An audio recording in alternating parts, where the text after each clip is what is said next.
All right, Hardianas. We know this is going to reach you because we have a new contact that is going to Enigma code. Yes, incredible episode, incredible guest who's now gone. But before we get into who we were joined by and what we do, this episode is brought to you by alltradescover.com.au. If you're watching at home, you can see behind Daniel Delby there. The beautiful All Trades cover sign. Delby, what do they cover you for? Oh, look, man. If I could tell you, then I would. But they cover so many things that we can't be specific. Can you name something specific? Yeah. I'm sure. I am sure that All Trades cover would be able to cover you for some sort of public, some sort of personal. Yeah. So look, there's so many. You're going to get covered. It's something that starts with P. So for legal reasons, power Daniel tools. Can't give specifics for what you can be covered for. But if you're a big business, small business, specifically sole traders in that sort of area, if you're a tradie and you want to get insurance, hit up All Trades If Cover. you're a doctor and you need insurance for things you're mandated, probably can't. This episode is also brought to you by Kahuna Golf. Look good, feel good, play good. Their apparel, attire, it's awesome. It's a bit of a floral, louder style approach, and great hats, great shorts, great shirts. Awesome. We got a 15% discount code, HardYarns15. Delby, you been playing much?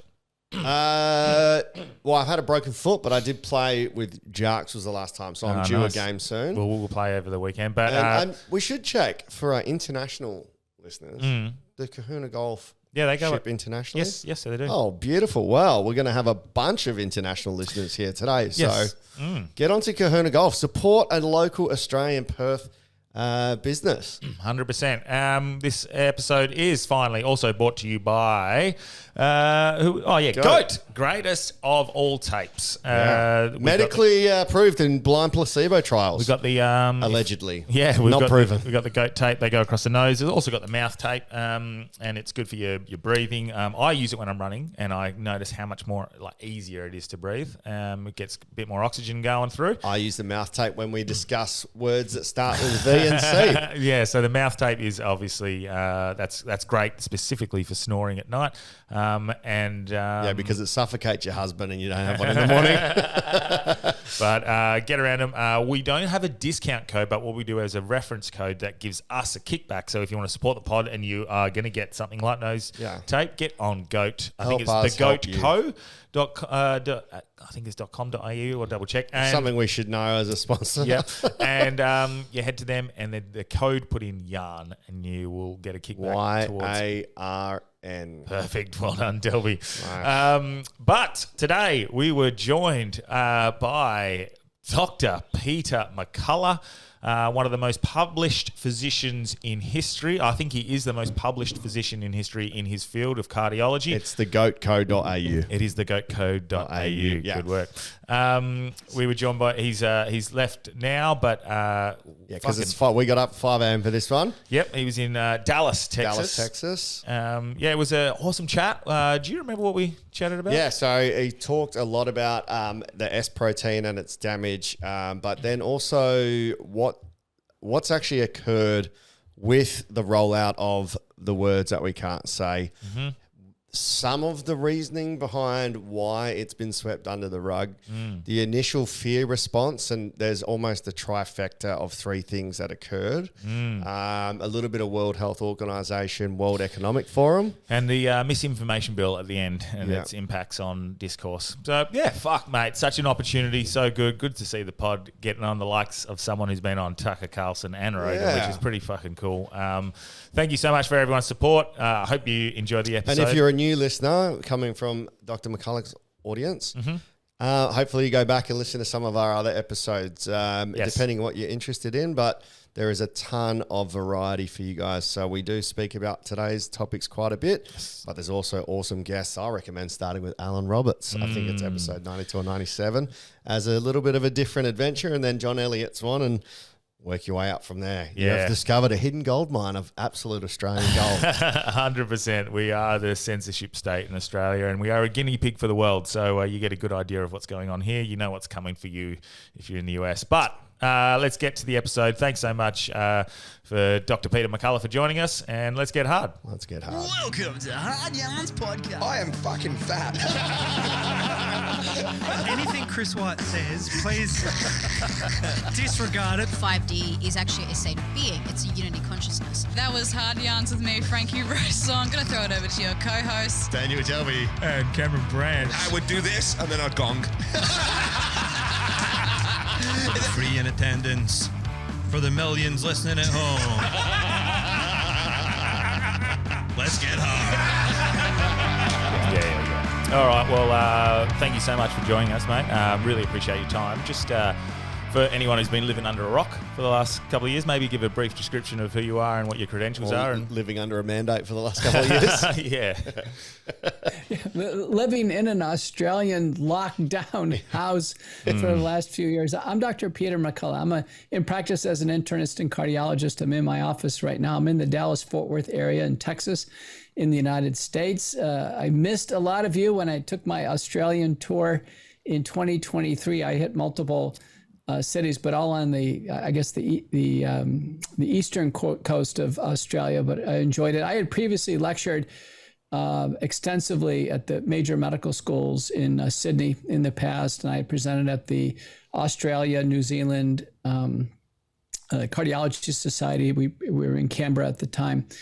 And certainly love Australia. Australia is a lot like Texas because it's about the same population. Of course, you're much larger in size, but we have about the same population. We have some coastline, not pretty like yours, and then we have all the different ranges of weather and topography. It takes about 24 hours, I think, to drive from where I am to El Paso, as an example. Well, you got a lot more guns in here, though. That's I know Texas. A lot more guns. About half the people drive pickup trucks. I drive a pickup truck. It's the only state in the union that was its own country for a period of time. Really? Yeah. Wow. In fact, I went to Baylor University undergraduate in it's the oldest university in Texas, and it was formed during the time of the Republic of Texas. That was about the mid-19th century. And there's been 6 flags that have flown over Texas. And that's the reason why our amusement park is called Six Flags over Texas. I was just thinking about that. Yeah, Six Flags. Yeah. But it gives you an idea that I've been in practice, though, I'm going to my 4th decade of being in practice. And I see patients broadly in internal medicine and then non-invasive cardiology. I spend about 2/3 of my time in clinical practice, where I'm seeing patients primarily in the office, managing their issues. And then the other third in scholarship research. And since the pandemic took off in the media, I've been highly visible in the media as a doctor who focused my research efforts on the pandemic, and was the first to publish an approach to treat the infection early to prevent hospitalizations and deaths. And we did our best to use comparative data of actually, applying this to practice, and demonstrated that along with our observations that we are on the right track. It was working. Sad that not all high-risk patients in the United States and very few in Australia ever received McCullough protocol. And then later on, turning my focus to the injuries that occur after people took it in the arm. And they developed just a tremendous range of injuries, disabilities, and deaths. I've been reporting these, been analyzing them, trying to figure out why some people are harmed and others aren't. I've testified 3 times in the U.S. Senate. I co-moderated and led 2 of the major sessions. And then this year in the U.S. House of Representatives, I've been in your Parliament building in Canberra, met with members of the upper house, have been in close contact with what's going on in Australia. I've testified in the European Parliament, and I've taken the view at this point in time, this has gone on so far, that I've made so many public statements. I think I'm coming up on 20,000 tweets. Wow. If you can imagine. I've got the Keeping up with Trump, I think, on those numbers. Well, no, I've got the #1 Twitter account. Really? Any doctor who actually sees and examines patients, who's a specialist, I see him face to face. I mean, I'm not calling it in by phone. And certainly, combined with have a sizable number of publications. I have about 700 listings in the National Library of Medicine. That's kind of the tried and true metric. Typical professor of medicine in Australia would have about 25. Wow. I have 700, and now 10% of those are on the pandemic. I was just thinking, hearing that, I'm diagnosed ADHD, even though I don't really believe in it. Where do you have the time to do 700 studies, work on cardiology patients, and tweet? Are you just talking to patients, tweeting while you're going, yeah, hang on a sec, mate, I'll just check the heart. Just pop this tweet through. I'm just going to review this public peer-reviewed article here. Yeah. Where do you find the time? And how much heat have you copped for trying to mix it up? Not many doctors would be doing what you're doing. Well, prior to this, though, I had studied heart and kidney disease, and I was very productive in that area. We had many important clinical advances, including a major blood test that's used across your country called BNP, B-type natriuretic peptide. I led the major study on that, published in the New England Journal of Medicine and all the major journals, other key in vitro diagnostics. And later on, we actually had therapeutics, drugs that actually improve heart and kidney function. So I'm considered to be the doctor who founded this whole field of cardiorenal medicine. I was the editor of the inaugural textbook in this area. I was editor of the journal Cardiorenal Medicine, as well as Reviews in Cardiovascular Medicine. And in that area, I still am the most published person in the world in history. And so I've just found a way to be very efficient. Right. I read voraciously. I apply what I learn, to the bedside, to patients. And how common do you think that is for a doctor to actually keep? How common do you think that is for a doctor to actually keep up with what's going on? Because I found a lot of doctors, physios, medical professionals, they sort of get stuck in what they've learned. Like, for example, I've had 5 back surgeries, and the people I see are just sticking to the research they learn about in university, and they never upskill themselves. So to hear that you're actually keeping touch with what's going on in the medical community up to date and not just relying on your past knowledge, that's pretty important. Let me say, I was a professor of medicine in academic medical centers. That helps a lot because we constantly have conferences and grand rounds and other things to keep us up to date. I finished top of my class where I went to medical school, went to the #1 medicine training program in the United States at the time, University of Washington in Seattle. I trained at one of the top schools of public health, University of Michigan. So I think having blue ribbon education helped a lot.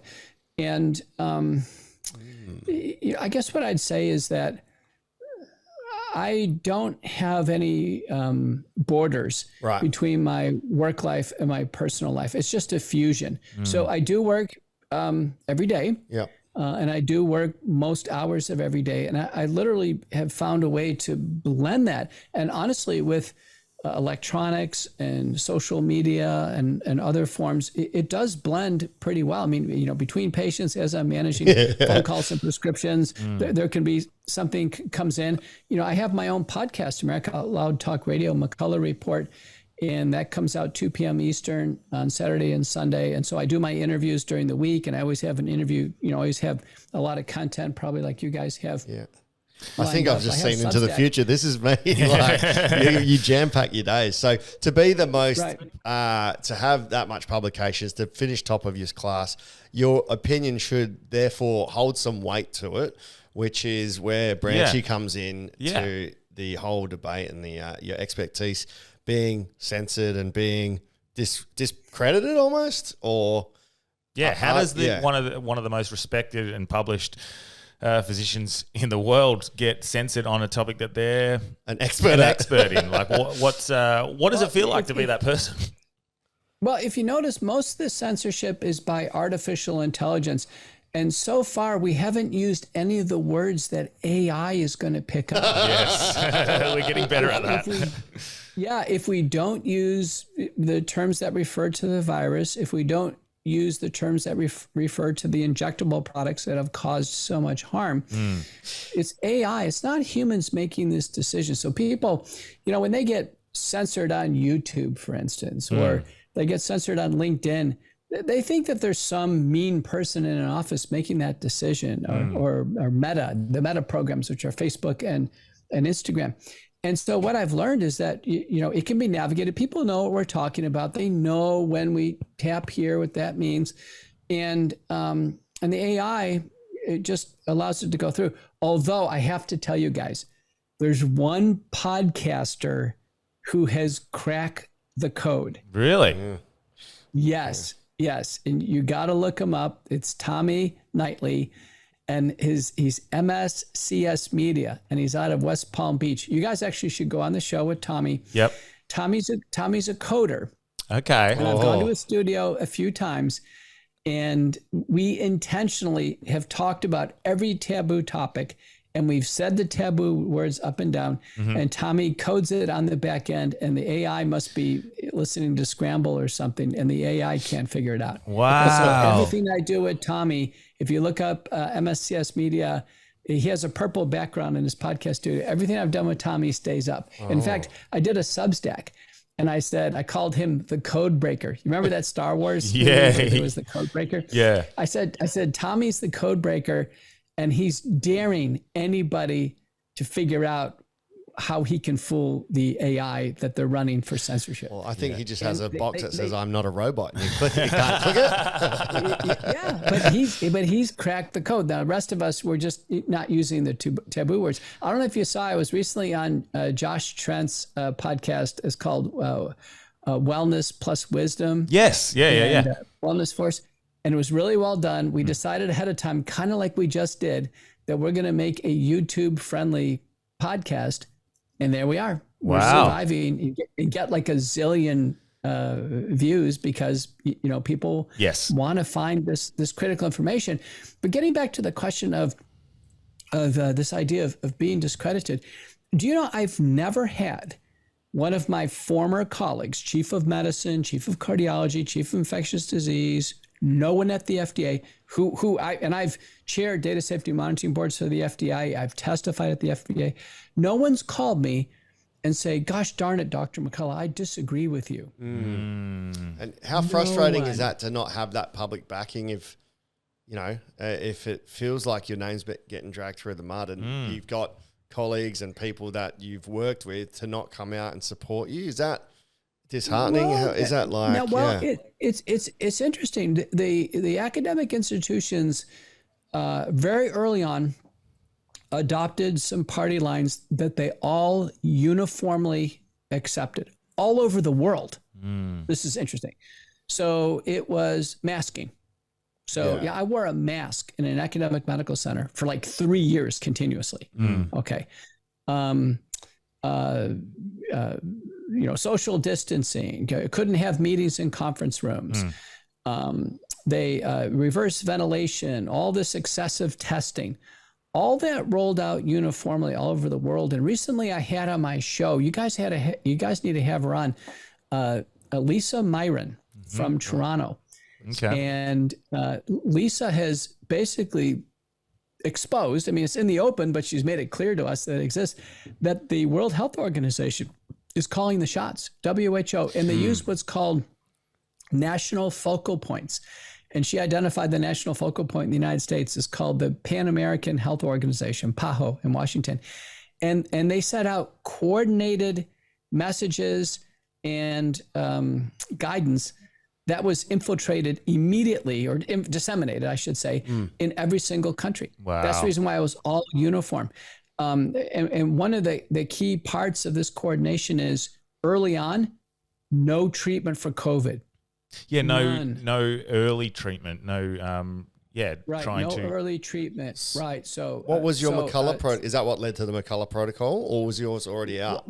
Well, McCullough protocol was already out. Now, of interest, I was on some health system strategic committees, and we were planning to get ready for this.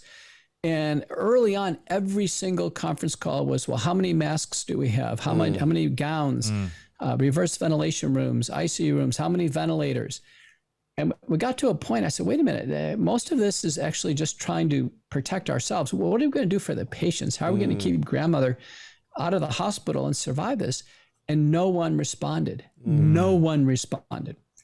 And I had been on some big national calls, and I had talked to Harvey Risch, who was at Yale, an epidemiologist. I said, Harvey, we've got the opportunity of a lifetime here. None of these, Harvard, Duke, you can go over to Monash or University of Sydney. No one was putting together a protocol of how to treat people early and keep them out of the hospital. At one call, I was exasperated. I said, listen, people are going to get sick. They're going to come in the hospital. And when they come in the hospital, complications happen. Believe me, we put people on ventilators. They get secondary pneumonias. They get collapsed lungs. They develop blood clots just from being in the hospital. Do you think this was orchestrated because the hospitals are going to make money, or do you just think it was human, like our own fault for fear, not thinking about prevention rather than, or early treatment rather than, a treatment at the end? When the crisis set in, it appeared the world reverted to accepting an authoritarian approach, to deferring to authority. Said, we're in crisis. We must look to organizations to command us. So the WHO commanded through these national focal points. The local agencies, you had TGA and some others in Australia. We had NIH, CDC in the United States. And everybody deferred to them. We've got 2,200 acute care hospitals, 5,600 total hospitals, 300 medical schools. They all deferred. Wow. And they said, well, the NIH and CDC says, don't treat anyone until they become hospitalized. And we're going to follow that. And very quickly, it over the few months in 2020, it essentially said, don't treat them, but also don't you dare treat them. My assertion would be that potentially you couldn't put this vaccine out en masse without the emergency protocol. So if there was another way of potentially treating it or preventing it, they wouldn't be able to do that. Is that why it happened? Well, I mean, people said, well, that's the legalistic explanation for it. But when we start to go through this, and it's in my book, Courage to Face It, Preventing Hospitalizations and Deaths While Battling the Biopharmaceutical Complex, everything was suppressed. So this is very important. Even nasal sprays and gargles, simple things that could be done at home. Vitamin D, we're talking over-the-counter things. And so from the beginning, there was the theme of nihilism, therapeutic nihilism. The very first set of TGA guidelines that came out in Australia, I think it was a dozen items on that set of guidelines of what not to do. What not to do. Don't use this drug. Don't use this drug. Don't try this. Don't try that. There's literally just telling the doctors, don't you dare do anything. And in fact, in Australia, if doctors did dare to do something, they quickly were delicensed. I think in Queensland, they could have been imprisoned. Across the world, Jackie Stone in Zimbabwe actually was imprisoned because she tried to help patients with a forbidden drug there. That's disgusting. Just recently, sadly, she committed suicide. United States, get any doctor who seemed to challenge the narrative quickly was shown the door by their institutions. That's what happened to me. But so what I did is I put together and published the McCullough Protocol, which is the most widely used approach. It's a protocol. It's step one, step two. It's not a list of things to do. It's a protocol as a proposal. And later on, we demonstrated it worked. And it was broadly inclusive. It included newer drugs as they come along. It included the newer Pfizer and Merck drugs when they came along. It included monoclonal antibodies, which were high-tech, expensive.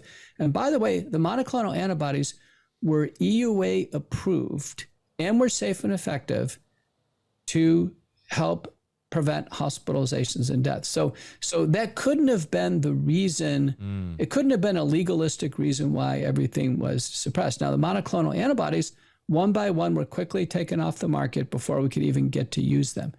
So it wasn't an EUA thing. This is what I think is, I think the SPARS pandemic, the Gates Foundation, Johns Hopkins Bloomberg School of Medicine planning exercise in 2017, and then Event 201 in November of 2019, those exercises that said it's going to be this virus and it's going to come from China, it's going to hit us all over the world.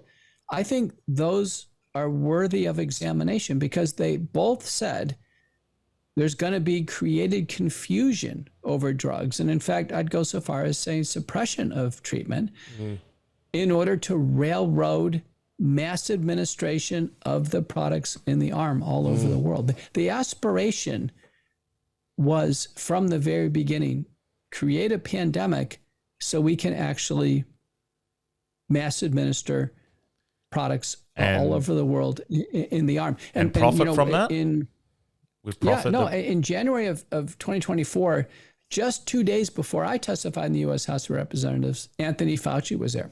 And he essentially said that. He said the whole purpose of, creating the chimeric virus in the Wuhan lab was to get to the vaccines. And the very first papers published by Vineet Menachery and Ralph Baric from that lab, collaborating with the Chinese, the creation of the virus occurred simultaneously with the very first attempts at the vaccine. One thing I'm very interested in, you talk about prevention. Even if you were going to go down the road, I stood strong and I didn't get vaccinated. It was a very scary prospect. You don't get to work, you can't go into certain areas you can't go into cafes, can't socialize, it was pretty tough. But the people who did get vaccinated and were required to in Australia, it's pretty demanding on them.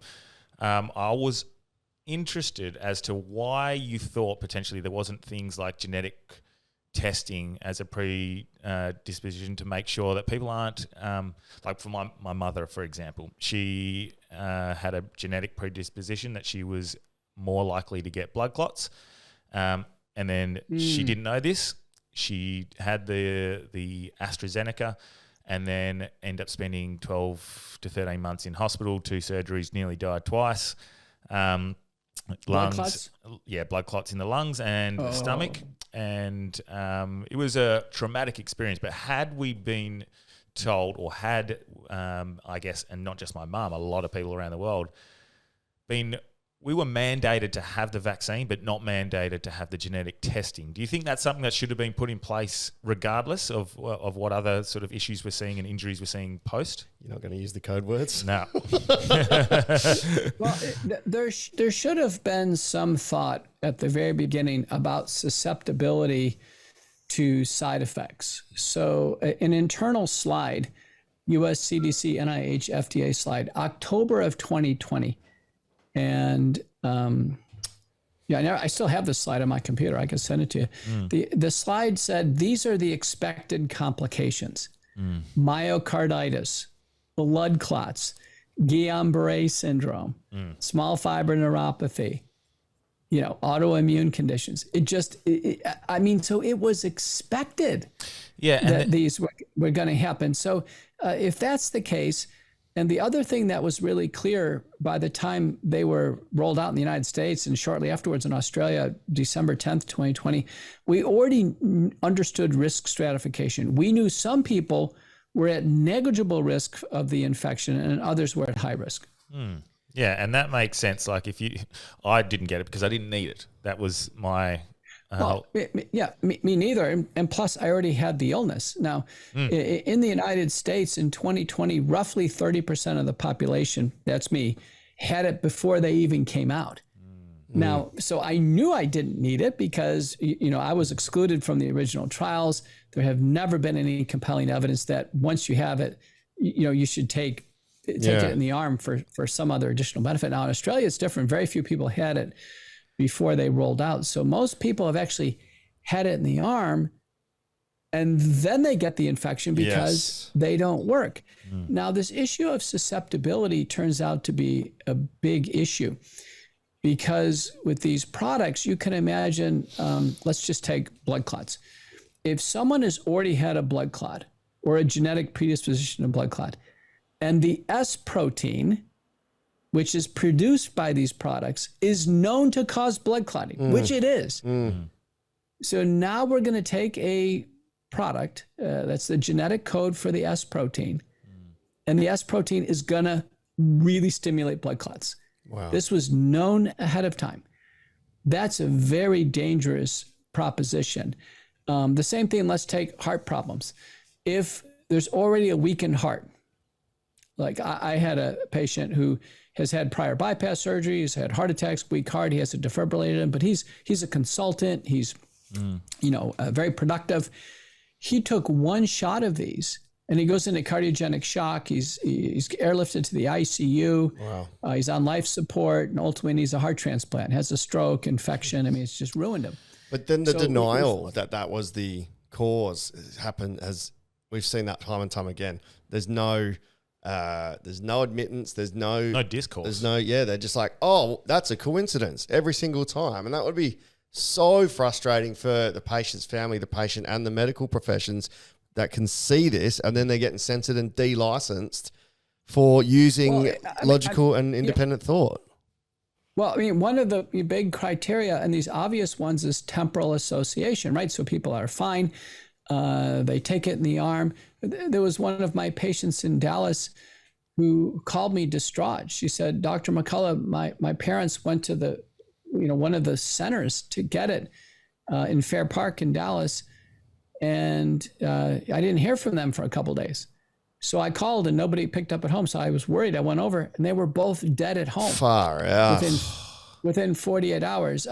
This man who took it and then, suddenly, within 8 hours of taking it, goes into cardiogenic shock. And so what we know is of the safety events reported in the United States through September of 2024, we've had 19,027 deaths in that safety database of people like me. I've determined that it is the cause of death. Otherwise, I wouldn't report to the system, because if I put in a spurious report, I'm subject to federal fines or imprisonment. Right. So I am only going to put in things that I know for sure was caused by taking it in the arm. And so these deaths are rock solid. Every single one of these deaths for sure is due to it. And I can tell you, of those, 1,150 happen on the same day they take it, either right there in the center or a few hours afterwards. And then another 1,200 occur in the next day. So this so strongly temporally, and so people have said, well, so many people took it, some people, can die any day of the week. And I said, wait a minute, these are people healthy enough to walk into these centers. These aren't people aren't on terminal chemotherapy at home or on hospice or what have you. These are people healthy enough to walk in the center. And then of course there's a whole, huge cadre of young athletic people who have died on the field. That was reported by Polly Cretis and colleagues. Now that 19,027, our convention is, if we don't have the card that documents, the lot numbers, what have you, we don't have all the records, we can't report it. So it's thought to be underreported by 30-fold. Like those, if mother and father who died at home, didn't have the vaccine cards, never reported. So 30 times 19,027, we're looking at 570,000 casualties in the United States. Fuck. And who's censoring or like dropping that number? Did you say you got a vaccine card over there to say you've been vaccinated? Is that what you said? If they didn't have a vaccine, a card on them, is that what you said? And they didn't count so in the United States, it's not kept in a central database that we can access. So we're actually reliant on paper cards. Wow. So if you've dropped dead after taking one in the arm, you don't have your card on you, they don't link the death. Is that? It's impossible. It's impossible to do that. Wow. Because we have to enter in the card information. What? And there wouldn't be record of them going and having an appointment, or is that just too much work for a coroner to do?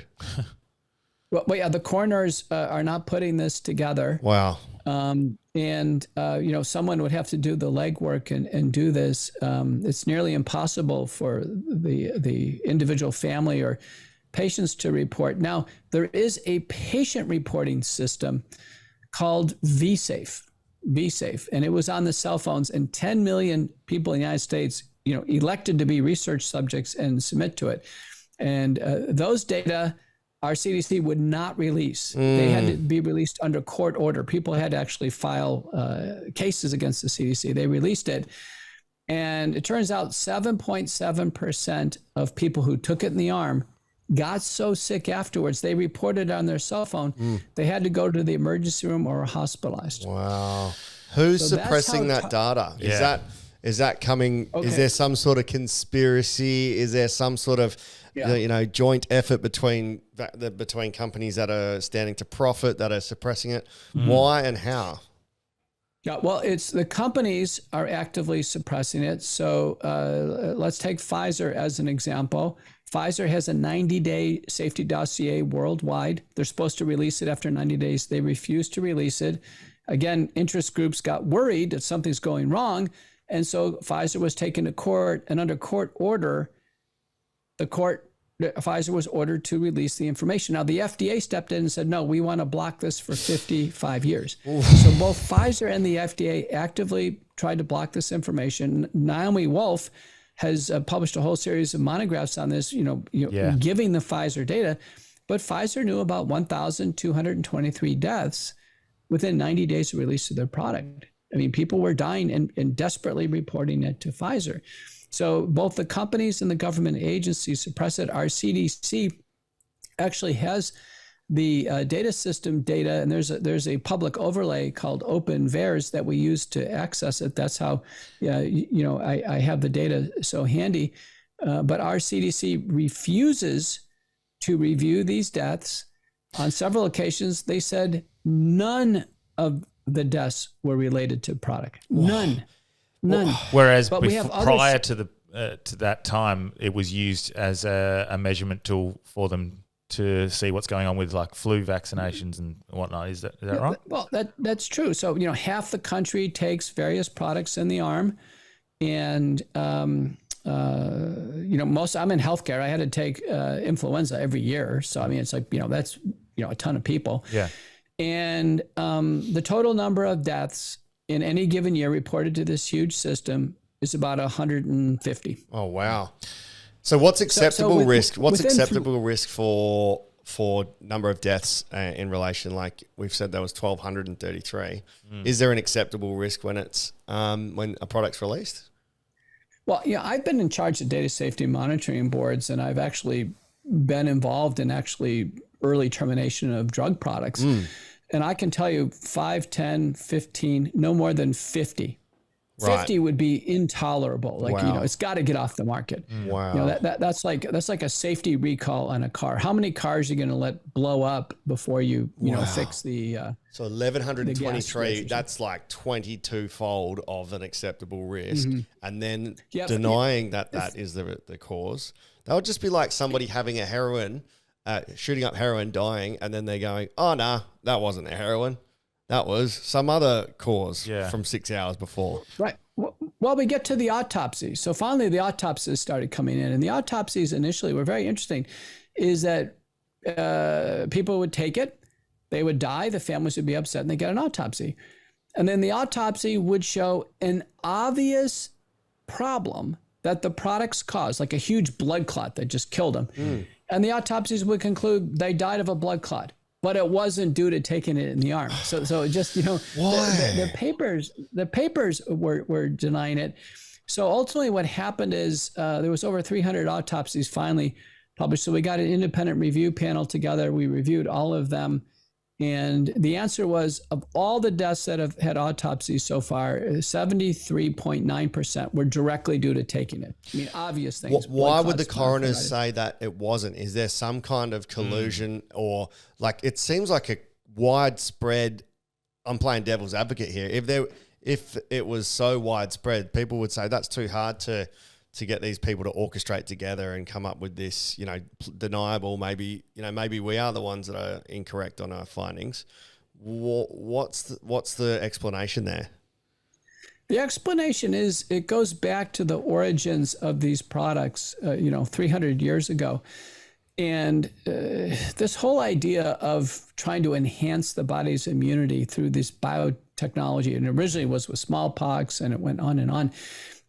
It's always been like this, that, listen, we're going to give this a shot because these are not perfect. Pardon the pun. Everybody has to take them. Yep. And if there's some casualties, we got to take it for the team. We're not going to review safety here. It's like a religion. We call it an ideology. And doctors, nurses, public health officials, they're completely in this religion.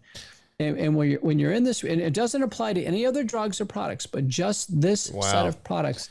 And it happened, by the way, during smallpox.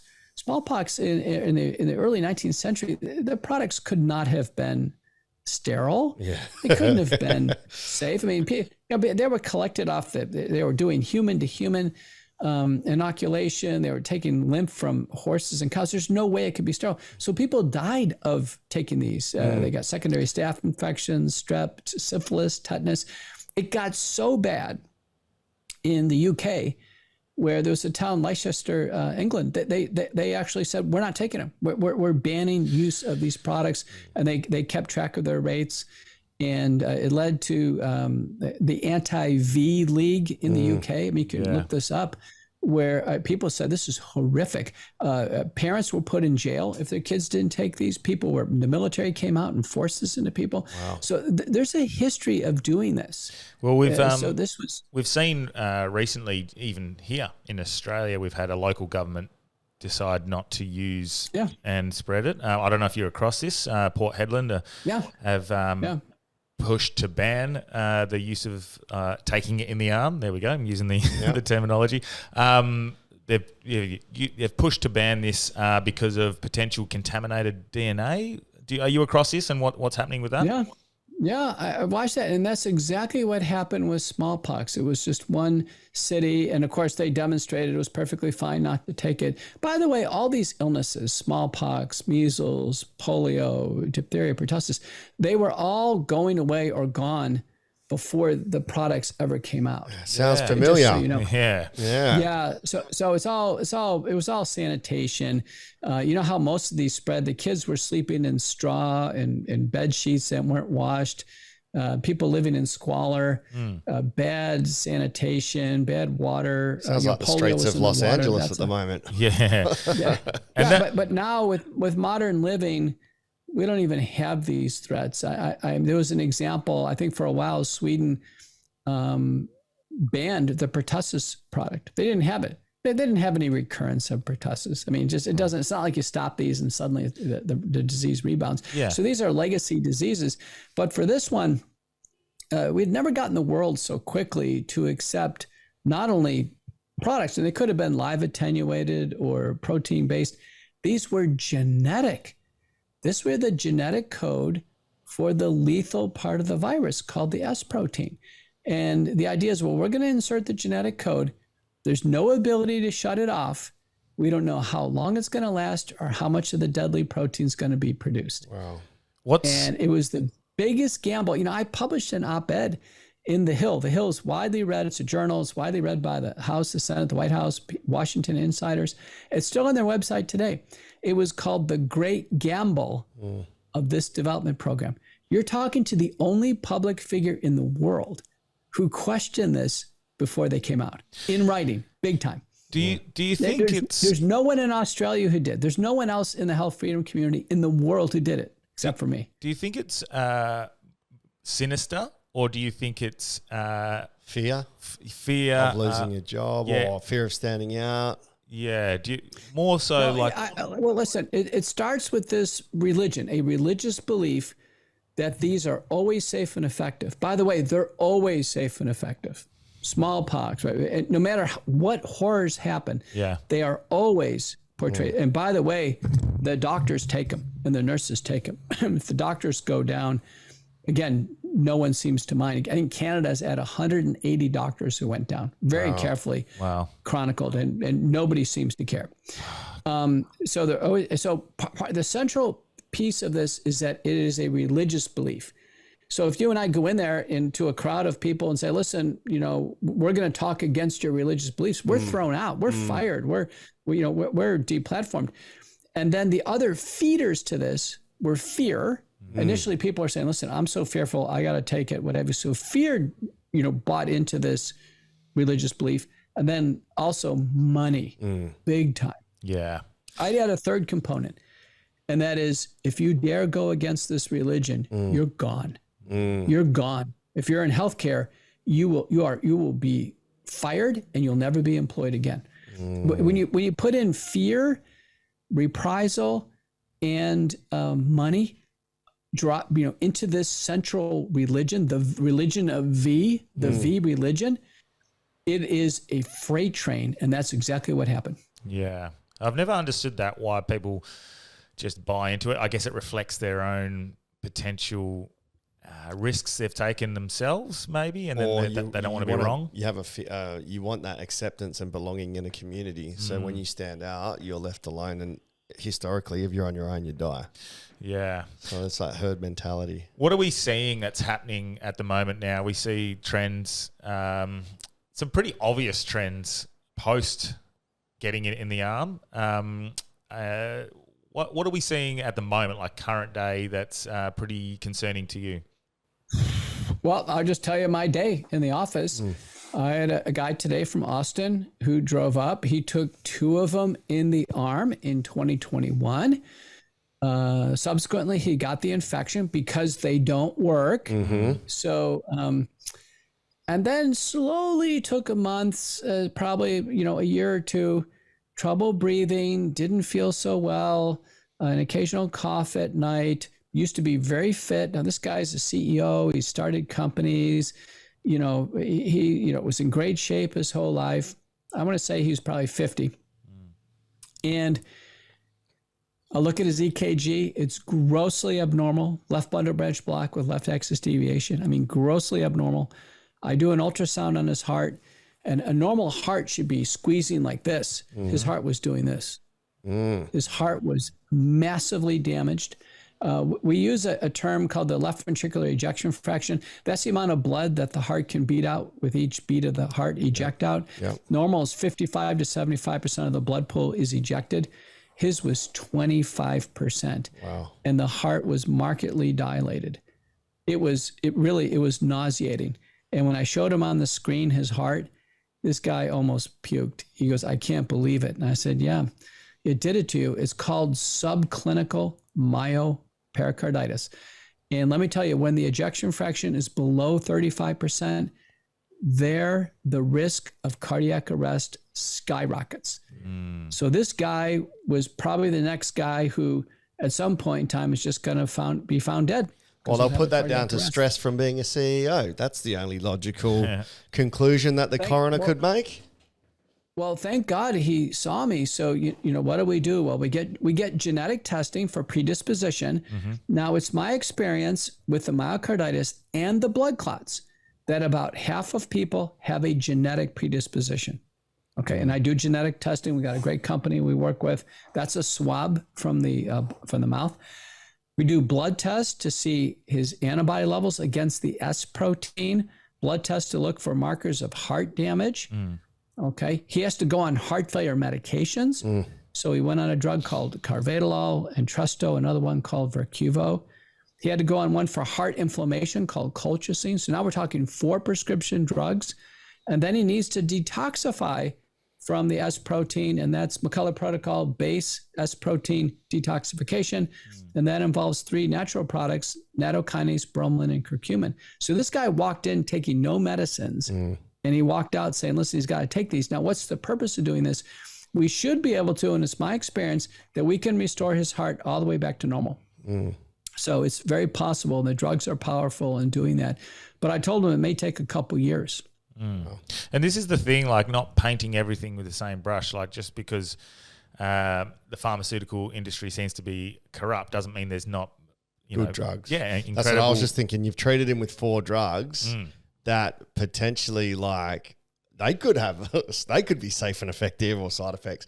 But to treat drugs with more drugs, I feel like that's quite an American pharmaceutical sort of treatment to things. But to hear you say there's also natural things that you can add in there, like curcumin and things. Well, when it comes to cardiomyopathy and heart failure, let me tell you, the natural things that I recommend, so S protein detoxification, that's great, but that's not going to get his heart function back.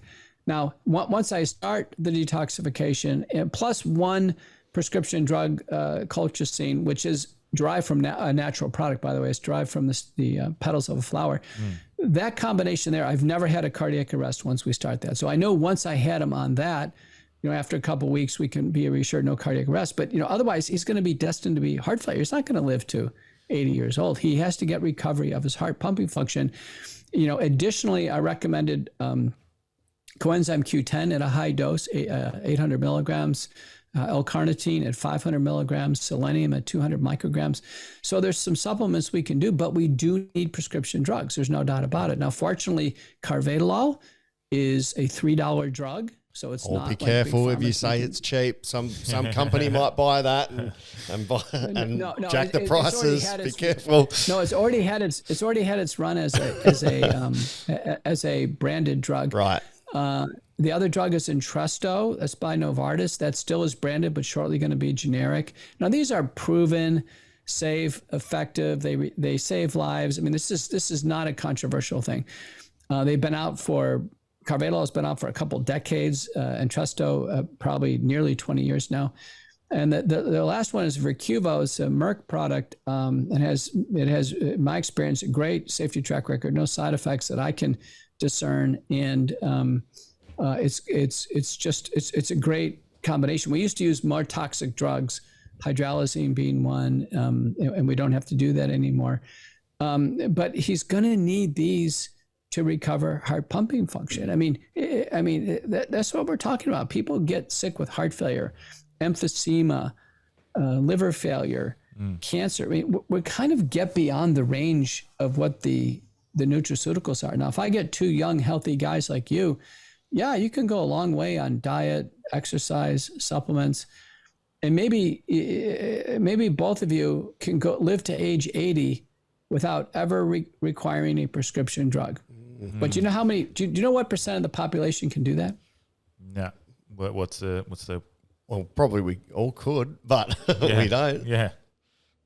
5%, 1%, 10%. 10%. Is Viagra a prescription? Because I'm like, Viagra was created for hearts, wasn't it? Actually, I've just thought the original Viagra was for cardiology. You're already busted. The bottom line is, I always have people come in my office. They say, Dr. McCullough, I don't want to take any prescription medicines. And I'll see a big pot belly, a zipper on the chest. They've already had bypass surgery. And I look at them. I said, listen, 10% of people in the class are an A+. Yeah. The question on the table is, are you an A+ for health? I think they're an XL. Are you an A+ for health? And most people say, well, no, not really. I've had too many burgers and fries and too much ice cream. Now, there are people like this. Now, I'm going to turn 62 shortly. I look good for 62. I can run, 4 to 5 miles, go bike 10 miles, swim. I weigh about 150 pounds. So I guess that's between 60 and 70 kilos for you guys. So you want your cardiologist being healthy so you can trust them. I know. And listen, I don't drink, I don't smoke, but I can tell you right now, I require prescription medications. I do. I've got high blood pressure that will not come down without the drugs. I have some early blockages of the arteries to my neck that are probably genetic. So I need cholesterol medicines there. So, I'm not going to be in that 10%. Yeah. So, everybody wants to be an A+, but very few people are. It's a combination of perfect diet, perfect exercise, never being fat, and having great genetics. So boring. What's some of the ways that potentially, if you have had it in the arm, that you can, help the process, help detoxify? That's McCullough protocol, base S protein detoxification. I was the first to publish this back in the summer of 2023, 2 publications. And it's interesting because I've been working on it with my practice partner, Dr. Brian Proctor. We had worked on this and observed people. We tried different combinations. We tried a lot of prescription drugs. Things weren't working. But we got down to 3 natural products where we had every indicator people were getting better. And it makes sense because it helps the body rid themselves of this spike, this S protein. And when I first published the protocol, I first published it, I made a graphical abstract, and I remember having it posted across the Meta platforms, which would be Instagram and Facebook. Immediately, it got a notice. It says, this isn't going to work. Well, wait a minute. It was just published. How does anybody know it's not going to work? How does artificial intelligence know? I thought that was very telling. That means the bad guys out there, the bad guys, in my book, we call it the biopharmaceutical complex, this syndicate that's running the table on us, denying any treatment, making us miserable, railroading us to taking it in the arm every 6 months. The complex knew this was going to work. And they had preset the algorithms. Wow. Anybody mention these products, nail them. Wow. And that's so when it's not even a conspiracy then. It's fact. When it happened, I notified Procter. I said, I got good news. We just got censored like in 2 seconds off of Instagram. And I said, that's confirmation. These guys were waiting for us. They knew it was going to work. And I knew at that point in time it was going to work. So I copyrighted it my name. I did it both for early treatment and for detoxification, primarily so people can locate it because they know my name. I'm the most published person in this area, so it's going to be locatable. And I have no financial interest in it. And the other thing too is it's the ultimate put up or shut up for accountability. Because if this doesn't work, your name's on it. People don't get better doing this. They're gonna route me out on social media. Yeah. And I can tell you now, working on this now, we're in our year and a half, second year is going to be coming up. All I do is get a flood of emails. Thank you so much, Dr. McCullough. Thank you. This works. We do McCullough protocol. I did this. And so what it is it's nattokinase, which is the natural breakdown product of the fermentation of soy. It's a natural enzyme. It's a proteolytic and a fibrolytic enzyme. Tanakawa and colleagues in Japan clearly showed it dissolves the S protein. Okay. Either outside cells or inside cells, and it doesn't injure the cells. So and the Japanese have been using this as a cardiovascular supplement for a few decades. They've been eating natto, the partially fermented soy, like as a breakfast cereal, which I've had. It doesn't taste bad either. It's like eating legumes, and they've been eating that for 1,000 years for its health benefits. So the Japanese were ahead of us on this. Thank goodness for Tanakawa and his colleagues, great collaborators. So nattokinase was in. The second one was a derivative of pineapple called bromelain. Now, bromelain is a family of enzymes. It also degrades the S protein. It's proteolytic. So these are enzymes that you can take orally in capsule form, and they get absorbed into the body. The key is to get to a high enough dose. The third one is curcumin, derived from turmeric. Many people know this is an anti-arthritic natural product. But curcumin doesn't break down the S protein, but it blocks its inflammatory effects in the body. And now that one's been tested in human prospective randomized trials. So curcumin for sure was going to be in McCullough protocol. So we started out with nattokinase 2,000 units twice a day, bromelain 500 milligrams once a day, and curcumin 500 milligrams twice a day. And now we commonly double or quadruple this. If you search Amazon, and you search for nattokinase, you'll rapidly see the trio combined all over the place as S protein detoxification. Wow. To give you an idea, I know it works because every country under the sun, every company is making a product like this because it works. Now, it takes over a year in some people to finally get this stuff out of the body. So the numbness and tingling goes away, the heart pounding, the ringing in the ears. And it occurs after the infection as well as after taking it in the arm. So it handles both. So for instance, I had the infection and my ears are ringing after a third time. Yeah. And I've been on it. I measured my antibody levels and they're elevated above a level of concern. And so I've been on about 9 months. I turn the corner, that ear ringing goes down. More effective than bleach, some people would say. Well, this one, remember with the long C syndrome, there is part of the S protein stuck in the body. It's been shown by Bruce Patterson at Incel DX for like a year and a half. So if you've had the infection, mom's just had you that. have this. Yeah, 100%. My mom just had that. Yeah. So if you've had the infection, you've had it in your body, and clearly if you took it in the arm, you have a ton of it in the body, not just the S1 segment, but the S2 segment. So S1 and S2. So what we do is in my clinic, we measure the extended range antibodies to the S protein, which are a proxy for how much is in the bloodstream. Less than 1,000, pretty low risk. Progressively over 1,000, we start to become concerned. Probably at 15,000, 20,000, we start seeing blood clots. Before I ask my question, did you have anything pressing, Branchy? Because this is your. I ask my question, did you have anything pressing, Branchy? Because this is your hero that we have here. You go. Yeah. Is there any benefits to this S protein? Because we're talking about it like it's the worst thing ever. Is there any benefits to an S protein at all, or is it completely detrimental to the human body? It's probably the most detrimental protein we've ever seen for the human body. Now, the hope was, this was the gamble, that we're gonna have the body produce this horrible protein, and we're gonna produce enough antibodies to neutralize it. And the problem there is quickly the body got fatigued from seeing it all the time.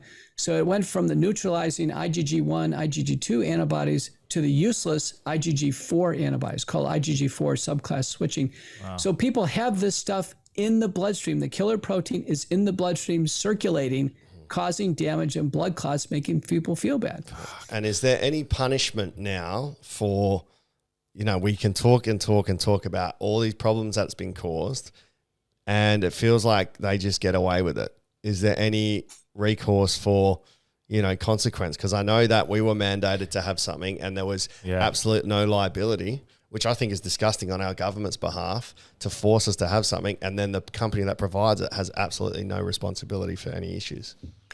The short answer is no, it doesn't appear. I think the religion is so strong, the fear that drove it, the money that's been injected into it. Not a single chief of medicine or infectious disease at any medical institution in Australia or the United States has come out and said they're concerned. Wow. Not even concerned. The agencies are still telling people they should take it. That's crazy. So with these syndicates and their clear influence on government, something I think is a big concern, and I'm conscious of your time, so we'll sort of finish it up in a moment. But we have something that being put in place at the moment, it's about to be passed, is the misinformation bill. We've been censored already, specifically just by the social media platforms that are in bed with whoever they need to be in bed with. Now we're going to be censored by our own government. How dangerous is it, do you think, to not have discourse and dialogue between people, from experts like yourself?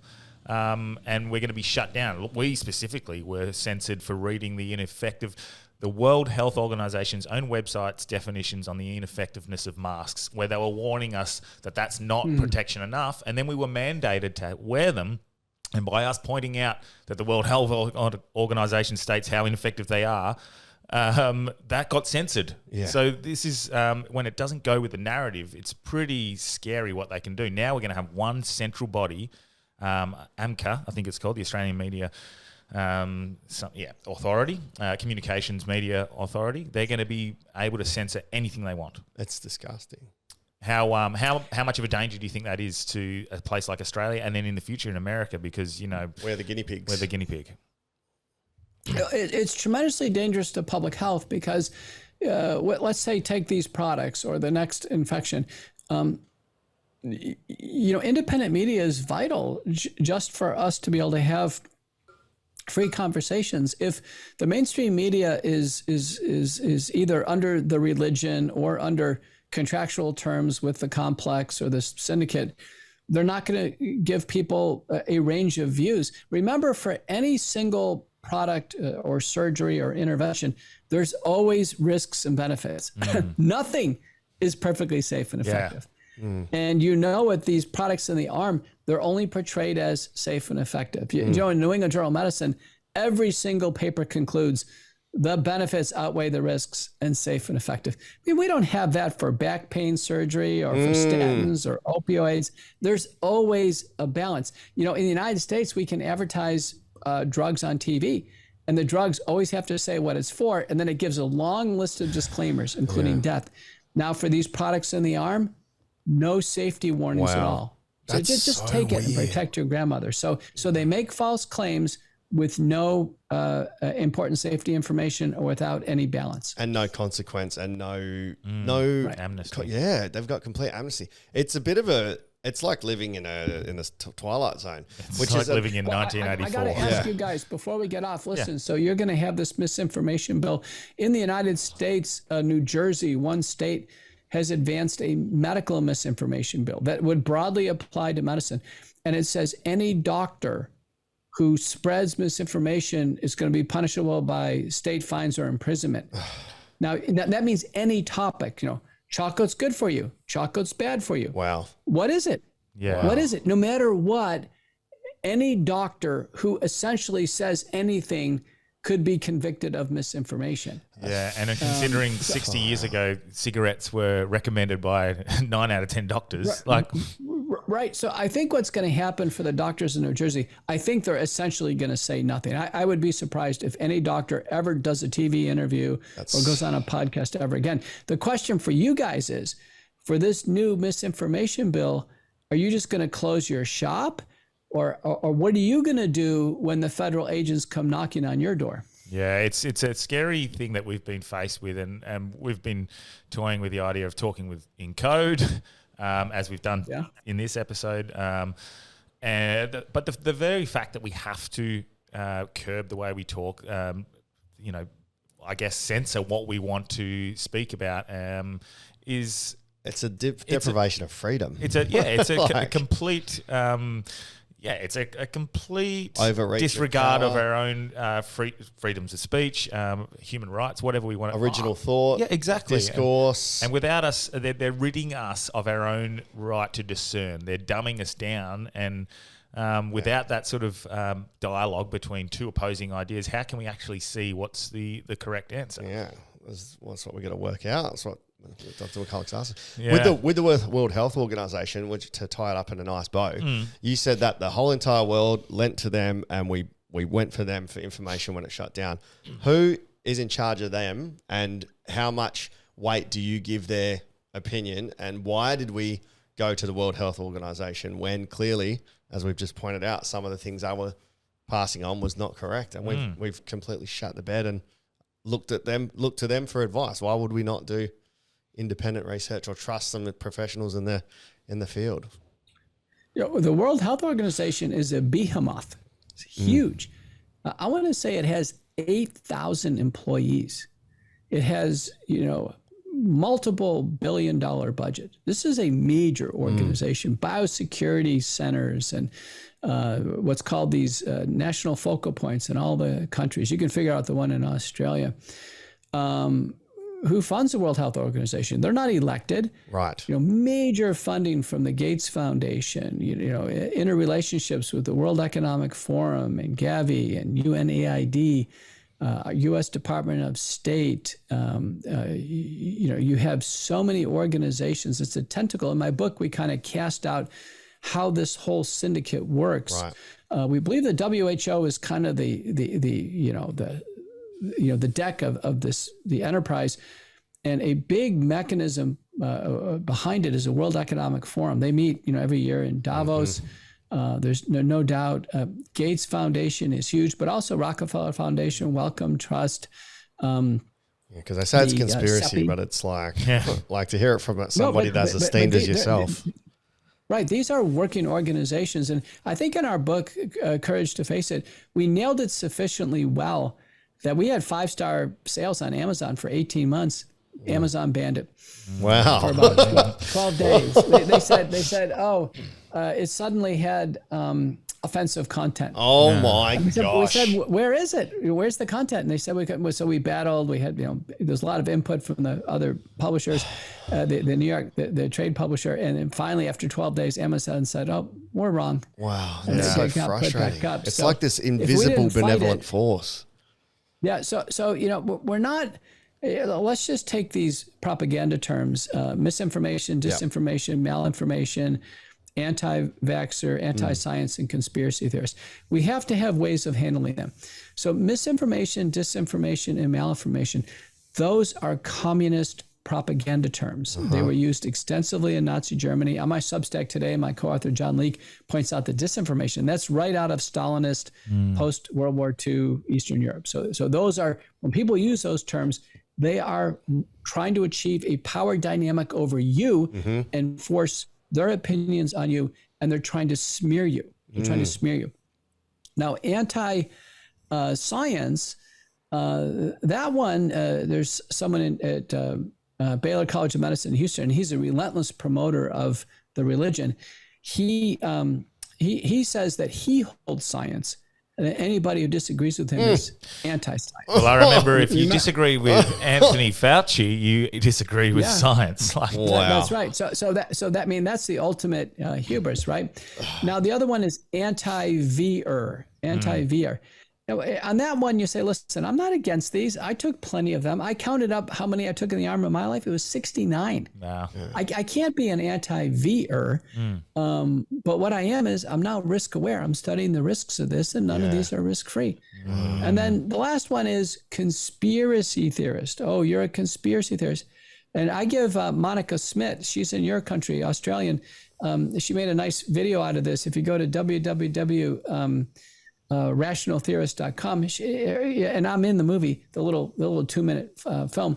It says, listen, we're not conspiracy theorists. We're rational theorists. We're actually rational people. We have rational ideas about things, which everyone does. Let's discuss them. Yeah. But when people use those 6 propaganda terms, they're a shutdown. They don't want to discuss anything. They want to smear you, denigrate you, label you, and they want to gain superiority. Probably means you're onto something. Probably means there's some sort of truth into what you're looking for, because anti-science, to dispute or to disagree with, that is science. You're testing a hypothesis. You're seeing if it works. So to dispute science as anti-science is actually science. So it's like a oxymoron. But that's an important point. So censorship now has been a beacon for what really is truth. So everyone's looking to see what's censored. So, when I went on Joe Rogan, that got censored big time in 2021. So people rushed. I mean, Rogan got a massive number of views. Same thing when I first went on Tucker Carlson. And so people follow me because they said, listen, Dr. McCullough, whoever's getting censored the most, if you say nutty things that have nothing to do with reality, with the pandemic or any of these things, you don't get censored. So if I would have said, for this S protein problem, if I would have said, why don't you detoxify by drinking, cucumber juice, nobody would have cared. But boy, when I came up with nattokinase, bromelain, and curcumin in high doses as a combination, boom, immediate censorship. Because you're risking profit. I knew it worked.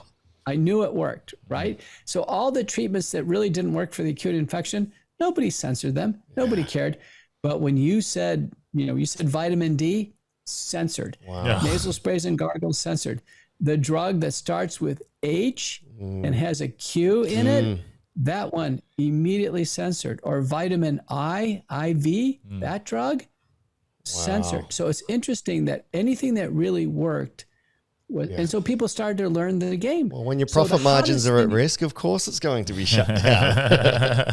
Well, you know what? But for podcasters, it turns out you actually want to show a little guts and be censored, because or get to that edge there, or be like Tommy the code breaker and just make it so you can say you got to talk to Tommy. He's right. But and that way you can say anything you want to.